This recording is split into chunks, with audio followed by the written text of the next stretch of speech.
Ылайга ачылган бул чет элдик туристтерди арыкта уктап калган жеринен сел агызып кеткен. Бактыга жараша баары аман эсен. Видеодон чет элдик конокторго кыргызстандыктар жардамга кол сунуп жатканын көрүүгө болот. Ал эми видеону соц тармакка жүктөгөн автор окуя Казарманда болгонун жазган. Видеого лайк басып, подписаться деген кнопканы басып, жандагы коңгуроочону да сөзсүз түрдө баса кетиңиздер. Акыркы жаңылыктар сиздер менен. Çalım.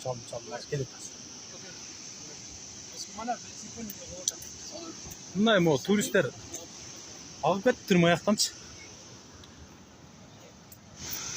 Видеонун аягында эмне дейбиз? Дайыма ушундай кыргыз элибиз кеңпейил жана ушундай биздин чет элден келген жарандарга жардам берип жүрө бериңиздер демекчибиз. Бишкек ош жолунда Төө ашуу туннелинин кире беришинде жүздөгөн автоунаа туруп калды. Камерадан караганда автокөлүктөр түндүктөн кирип бараткан жагына топтолуп калган. Буга чейин туннелдин ичин суу каптап кеткени кабарланган эле. Транспорт жана коммуникациялар министри Тилек Текебаев таштанды толуп калганы себеп болду деп билдирген. Атка минер маселе чечилгенин жана туннелди оңдоп түздөө иштерин тездетүүгө жаңы асфальт төшөөгө тапшырма бергенин кошумчалаган. Эске салсак, министрликтен 18 майдан тарта аталган жайда оңдоо иштери башталганын жана ал 30-июнга чейин уланарын. Бул маалда автоунаалардын жүрүүсүнө чектөө киргизилерин айтышкан. Чектөөнүн убактысы саат 5:00дөн 8:00гө чейин, 10:00дөн 12:00гө чейин, 14:00дөн 16:00гө